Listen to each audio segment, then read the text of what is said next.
Hi guys, Mike Ward here, and what I want to do with you today is take you back to your childhood and do some good old-fashioned finger painting. And what I mean by that is today is not about flavor, it's not about taste. As a matter of fact, I'm not even going to taste what we make, it's probably going to taste like crap. We're focusing on appearance and aesthetics and plating. So, I want you to throw out that old school concept that was built into your mind from years of crappy restaurants as a kid, as it was for me. We call it the rule of thirds, which is protein on 1/3, veggie on the other third, and some kind of starch on the other third. Get that out of your head. We are using ingredients that will be intimately familiar with you already. You probably already have most of them in your fridge, but we will be using new techniques in the way we put them on the plate. I want you to be fearless. I want you to allow yourself to make mistakes, and that is how I think we're going to learn something new today. So let's get started right now. Okay, I got 2 squeeze bottles here. One contains green peas that I blended up with a clove of garlic and a good splash of olive oil. Here I've got just plain old mayonnaise, green peas, I've got edamame, I've got some parsley leaves, I've got some dill or fennel sprigs, I've got radish that I ran over a mandolin, or you can chop very finely. I've got some seedless, skinless, finely diced cucumber. I've got some finely diced red pepper. I've got ground cumin, and I've got ground pepper. I'm going to take my green pea puree, give it a good squeeze, and smooth it out with the back of a spoon. This is a common restaurant technique that you see all the time. And then I'm just going to kind of dab it around the plate. I'm going to have fun with it, experiment. If there's anything you don't like, you just have a damp cloth and you can remove it. I'm not putting anything on the left-hand side of the plate, as you notice, because that's where I would leave space for the protein, be it fish or chicken or beef or whatever you decided to plate with it. I'm going to take some of my edamame, some of my peas, just kind of layering up small little kind of moments around the plate. No right, no wrong, just playing.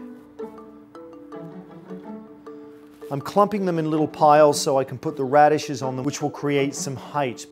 I got my thinly sliced radish, just kind of topping them up, creating little sections of interest around the plate.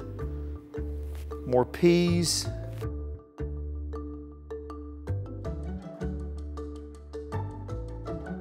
More radishes, creating little sections that I'm building up.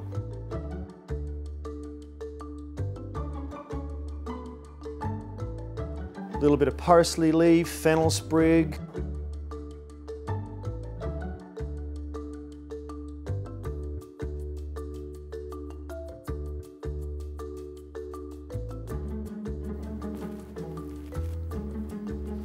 My finely diced cucumber.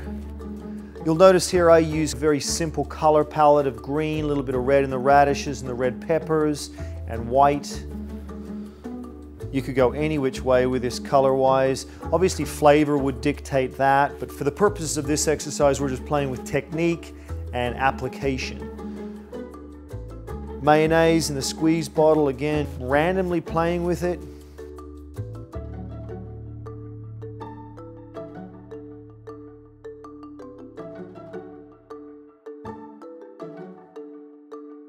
Ground cumin.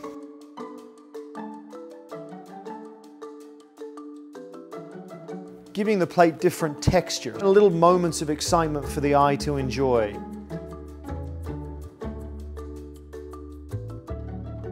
Dousing a little bit of olive oil, which will just loosen up that green pea puree, creating yet another texture and aesthetic on the plate.